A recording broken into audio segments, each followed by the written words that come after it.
Oh, hey, good to see you.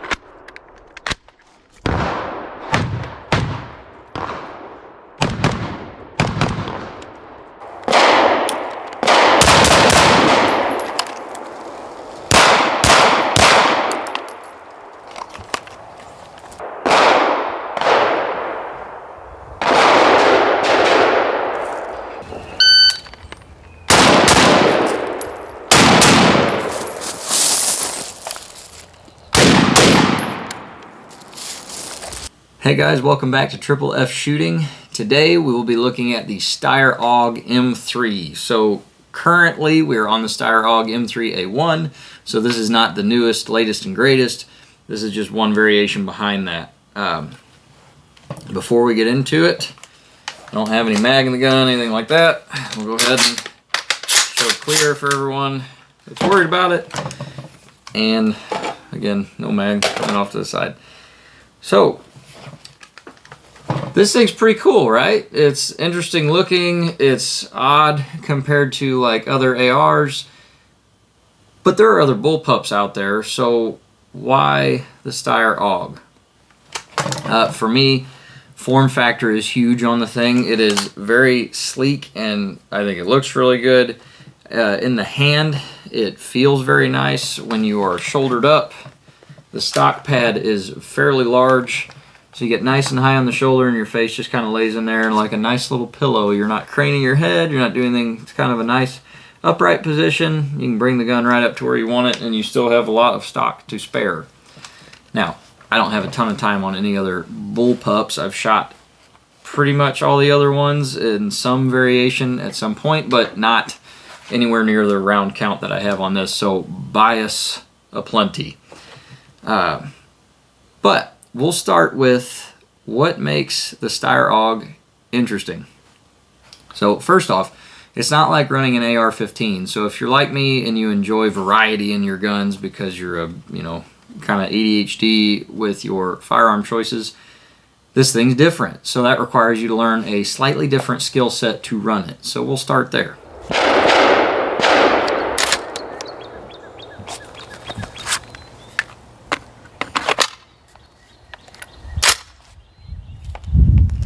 Now the video just kind of demonstrates the general loading process.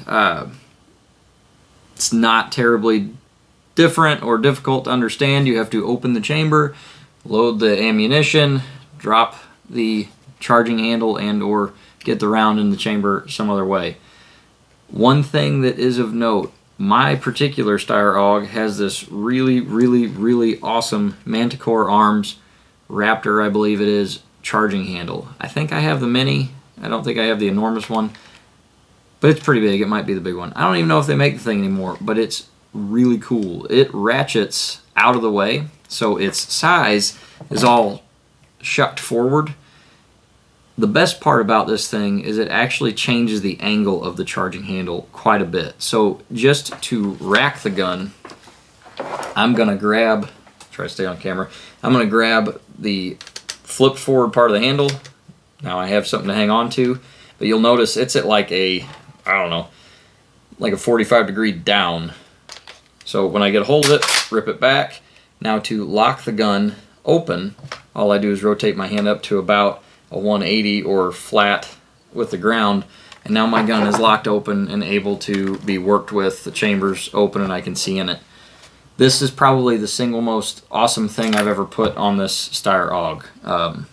The original charging handle is smaller, sits at basically a 45-degree angle up, and then when you go to lock the thing, you're almost like touching the side of the receiver, so you kind of don't want to go at it knuckles up. You want to go palm up, and then kind of flatten it into the side of the gun, and then it takes away your ability to do the cool HK slap thing. So, that aside, Manticore Arms Raptor charging handle for your Steyr AUG is an absolute godsend. This thing is sweet. So I put it on mine a while back. Anywho, the only other really severely different thing is probably the safety, where you have a cross bolt. And if you can come in and check out, safety is actually just an old school cross block that you're going to push with your index finger. So I just have this big block that I'm going to use like the mid of my trigger finger to push through. If you are left-handed, you can very easily use your thumb to push it that way, and then your trigger finger to put it back on safe. Unfortunately, this gun wasn't necessarily designed for lefties back in 1977 or 78 when they introduced the thing. You can convert it to left-handed fairly easily. It's a $200 bolt, but you basically drop in a left-handed ejecting bolt, pull this ejection port cover, and put it on the other side. Now you have a left-handed gun, minus the fact that you can't change the charging handle. Not the end of the world. The gun was generally intended for right-handed people, I would imagine. So with that out of the way, the other big oddity is the reload. So as you can tell, my magazine sits behind my firing hand, so I'm kind of loading in my armpit. So I've got a few of those to show you. See, my chamber is open now. So all we're going to do, push the button, rip the mag, get a new mag, hit the button, and now loaded and ready to fire again.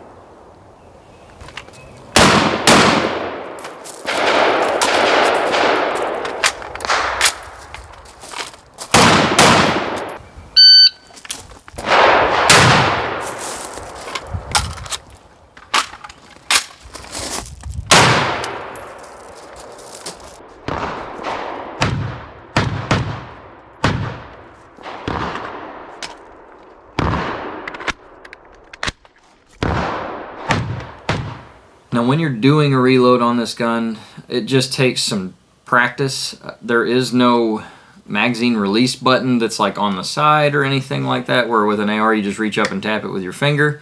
This magazine release is actually a paddle button that is ambidextrously located right in the center of the gun from below. Now, loading in your armpit is not so bad. I'm going to, so say I'm shooting, raise the gun up, it's right there in my headspace, and then I can either drop my charging handle, rack the gun, whatever I gotta do, go back to shooting. Now removing the thing, I'm going to grab the front of the magazine, kind of, beer can grip, and then I'm going to take my thumb and drive it into that button and push up as I rip out.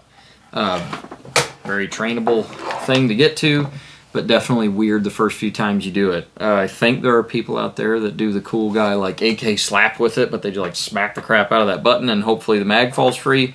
I prefer just getting a hold of it and ripping it out. It's a little more surefire. The firing characteristics of this gun are, I would say, lightweight, quick maneuvering, that kind of thing. The trigger isn't just a plastic sponge, because my trigger pack that resides back here in the stock, because it's a Bullpup rifle, the entirety of it, pretty much minus the springs, is made of plastic. And then the trigger itself is plastic, and I have steel trigger bars running through the length of the stock to interface with the trigger pack. That means I have plastic pushing on steel, pushing on plastic to get a plastic hammer to fire. Lots of plastic in the gun.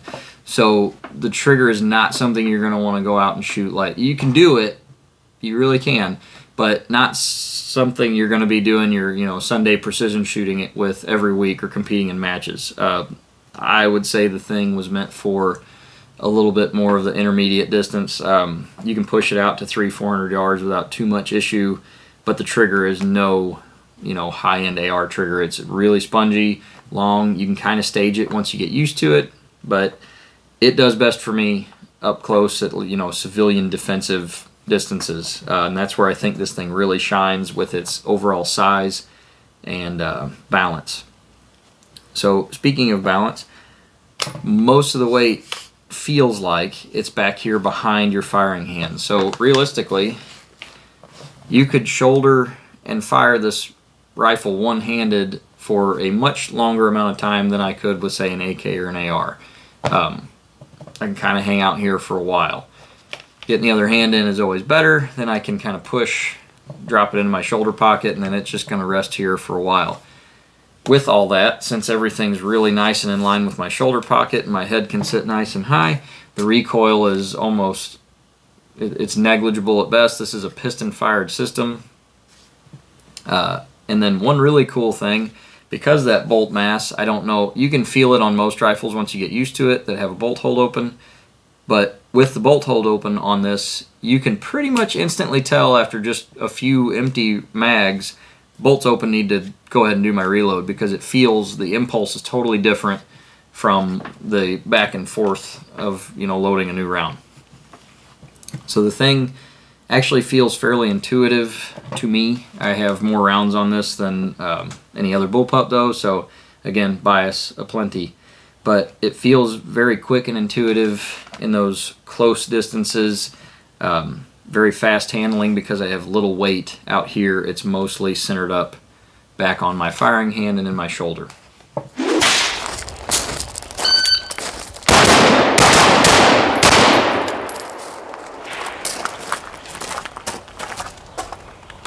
Not my best work. The heads are good.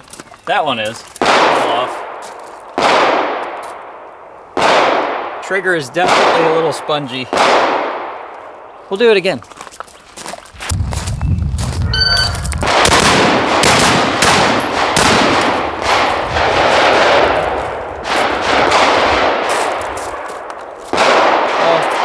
Second one's still pushing low on the torso. It's okay, the head's a little better on the noggin. This one's real good too. A little bit low on that, but could be worse. No, that's good. Oh, I was like, did I frickin' miss? No. Okay.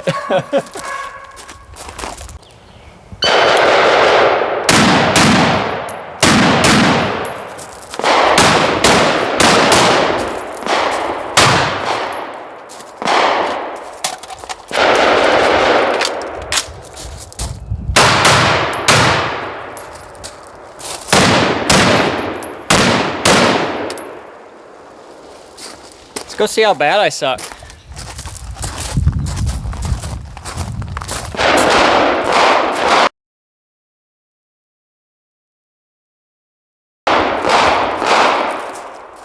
I like the heads at that. I mean, far, but those are okay. Everything else, I was just trying to throw at high chest. I didn't even count them, so God only knows. This is like an overall grouping. Went low or high, whichever way I was shooting. I think I got two more in the noggin there, so I think that's those two guys. Earlier it was the low ones. That was fun. A little awkward to run this thing. I almost tried to go over the barrel, but you're kind of, the stock is so huge at that point that I can't even get on it, so you almost have to like go over it. I don't know. So with those couple of cute little shooting demos of the kind of lighthearted nature of this thing where it's a little bit quick, we should probably get into the advantages, disadvantages of this particular firearm.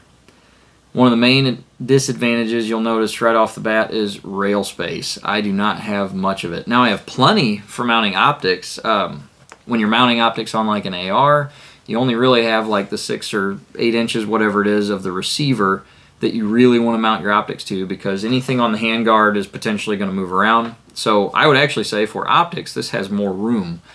This entire block is attached to my receiver, so I have my front sight on the same thing as my rear sight and optic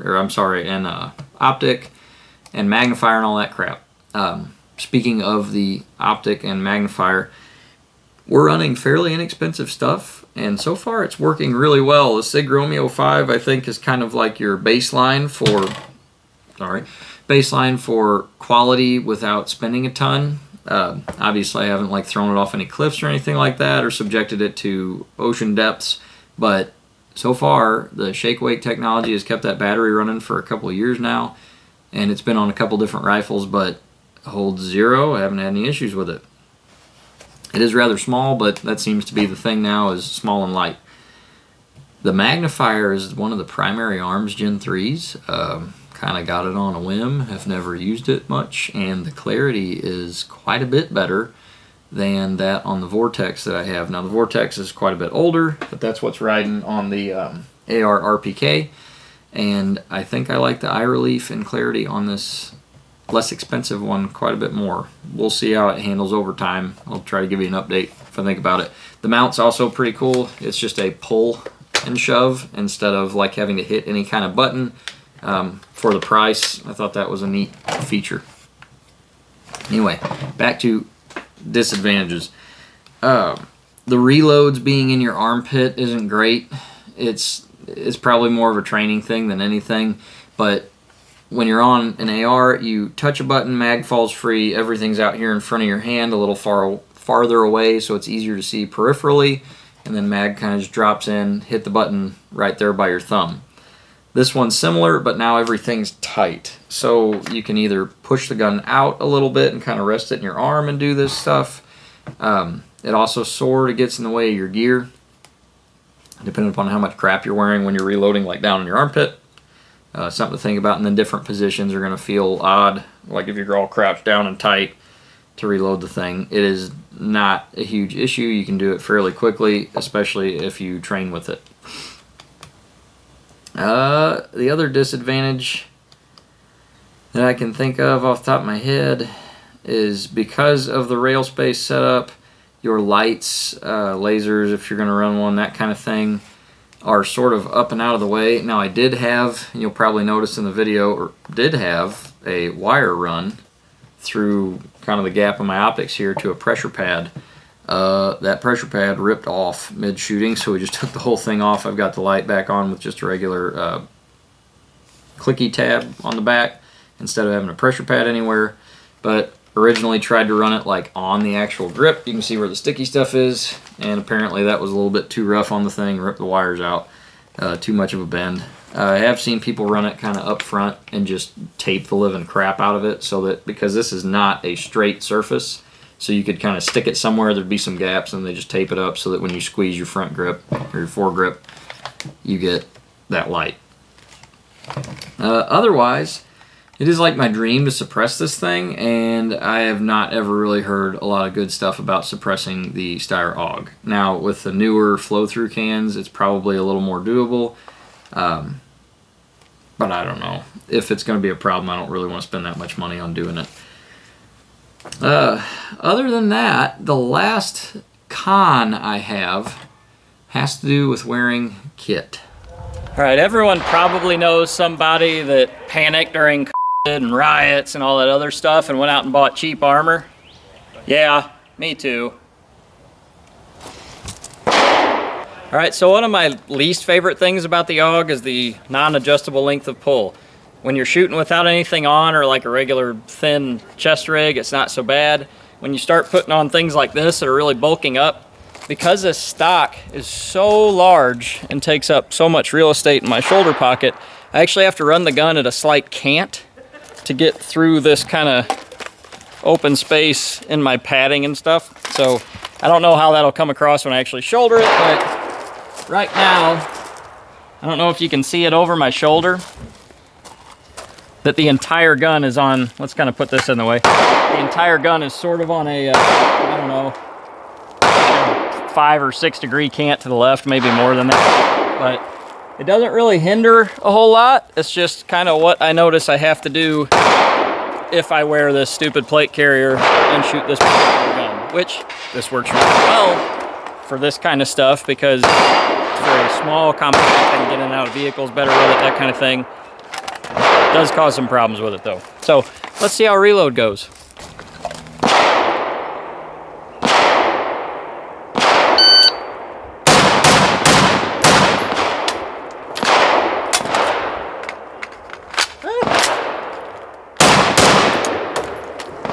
Wasn't terrible because it's all right there, but working around your sling, your chest is pushed out way more than my sweet pecs are. You're going to kind of deal with a little bit of cumbersome stuff regardless when you're wearing armor. However, now with my run-of-the-mill AR-15 here, the nice thing that I can do is, okay, now that gets me all the way back up to a fairly head-up, comfortable position If you have to strain your neck much when you're wearing plate, the strap kind of digs in and fatigues you a lot faster. So the fact that I can take my extra stock and run it in tight and just rest it up my shoulder and pretty much stand upright is very helpful. Another thing, the AR reload is further away from my body. With the AUG, I'm kind of up here in my armpit where all this stuff is sort of getting in the way. With an AR, when I push it out, now my mag is way out here in front of me. It's not right in my armpit where I'm like fighting this other stuff. So let's see if it goes any better with this. I just realized I have a lot of rounds in this and I'm not going to dump all those, so give me a second.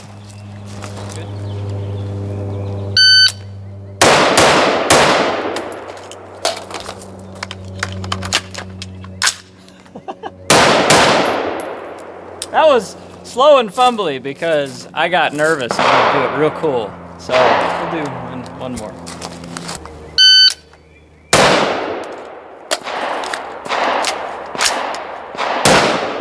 That halfway looked like I knew what I was doing.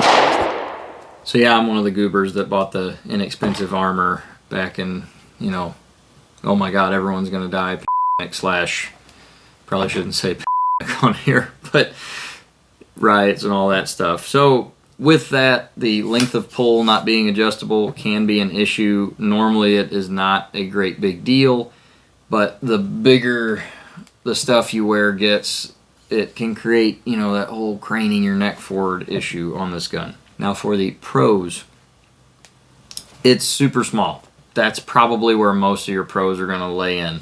For the size of the whole thing, I think if you go to like an 11.5-inch barreled AR and then drop the stock all the way in, that's about how long this is.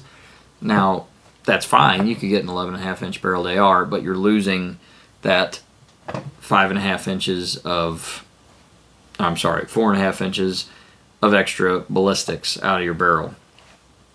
So you get a full-length barrel package in a very short overall package, which that's always a good thing. More ballistics is more better, especially if I don't have to give up a whole bunch of length of the gun. It handles very quickly. At short ranges, because it is so short, you know, you could take that as far as you wanted with the pros. Vehicular stuff, this thing is literally just riding on your chest. It's probably, well, let's see.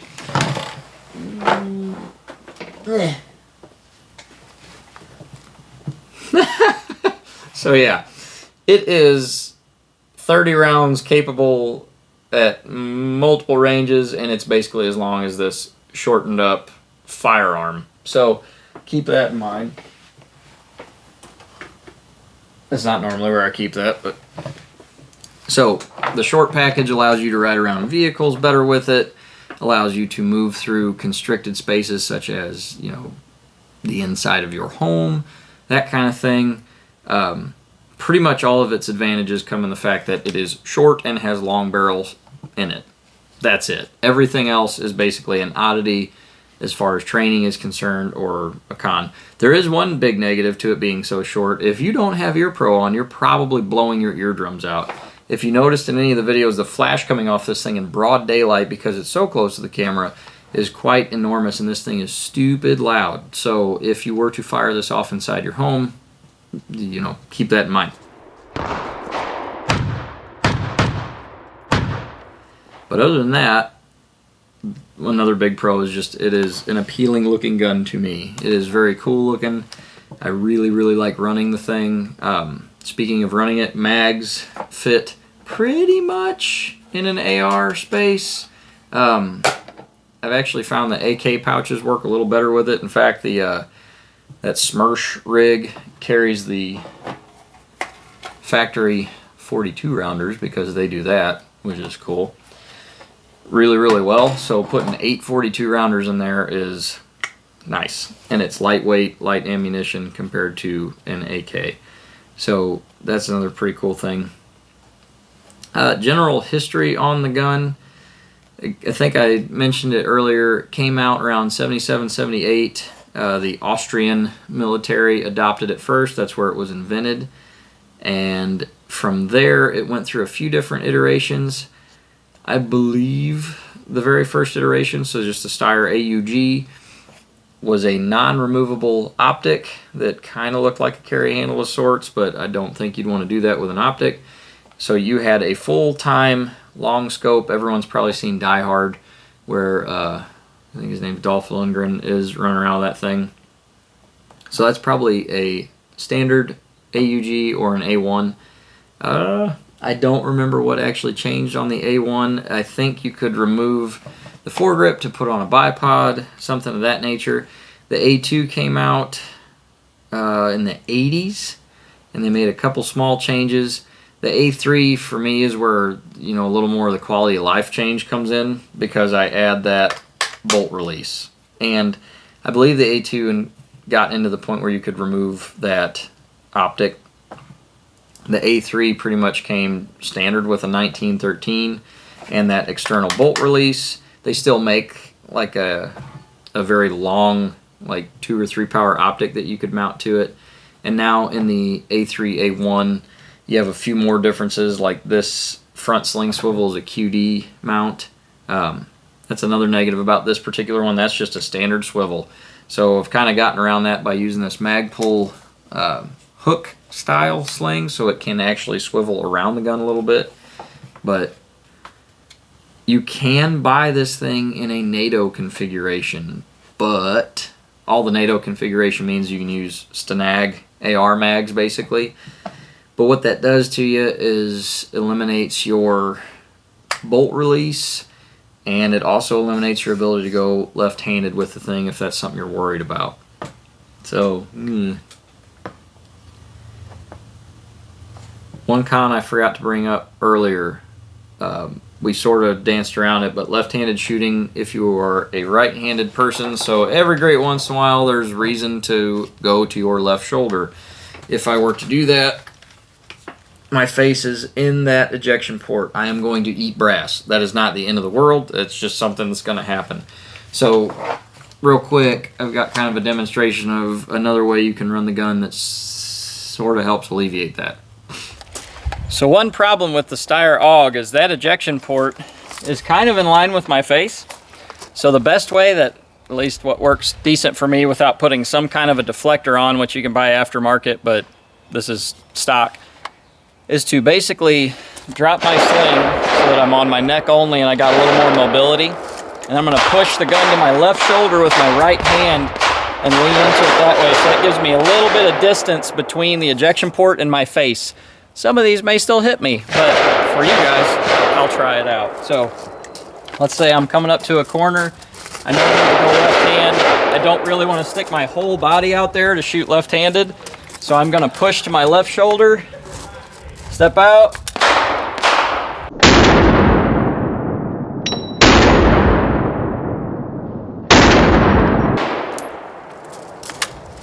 And if you could have seen any of that, my upper lip nostril area was the case deflector there. Luckily, far enough back that it already kind of pinged off the stock. You can see where most of those are bouncing off.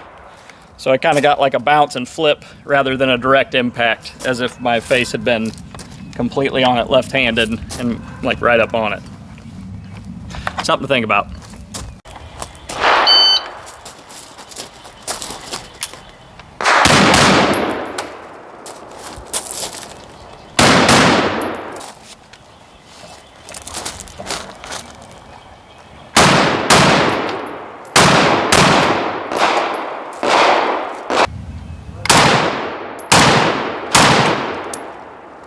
I don't think any of them hit me.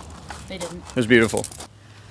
Now, along with that version of alleviation, you can also buy something like this. This is a very cheap plastic hunk that is shaped like the stock of your Steyr AUG. And I think this one's Manticore arms as well. It was like 15 or 20 bucks. I got it alongside this charging handle. Problem is, it's pretty ugly. I don't love it. And when you're on the gun, I'm actually on that thing. But what it does is if I were to run this fully left-handed, it gives me something to make sure my face is behind and the brass is actually deflecting in here.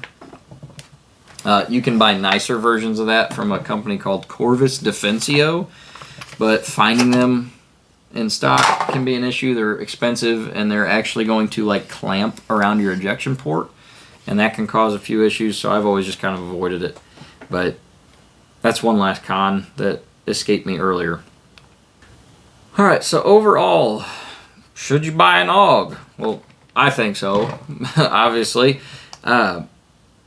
It's definitely, to me anyway, a contender for like a go-to rifle, because I really do think it does a lot of things really well.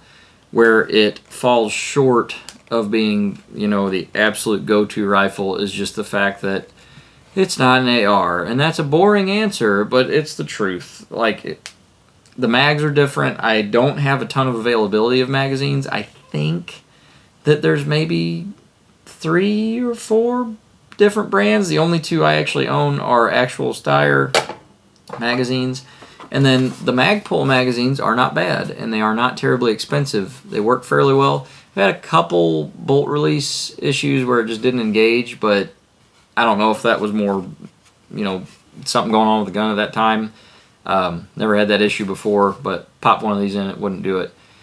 But the quality's there, and they are windowed. So I've got one like half loaded, so you can see that. Neat, cool. Looks a lot like your standard AR-15 mag. It's just made for the AUG. I think maybe there's some AC Unity mags out there for the AUG. I have never tried them.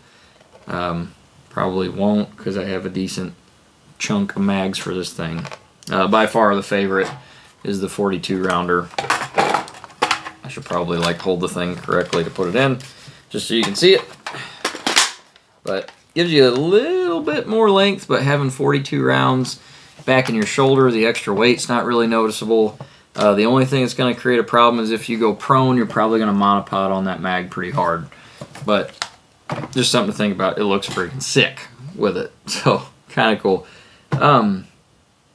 The only other thing of note that everyone likes to do, because it's interesting and kind of nifty looking, the Steyr AUG was originally made to be pretty modular. So if we run that home, I have a little button over here, which is on the other side of my adjustable gas piston. And if I push that little button, now I have a cool like nightstick made of barrel. It's just that easy with the interrupted threads to pull this thing out.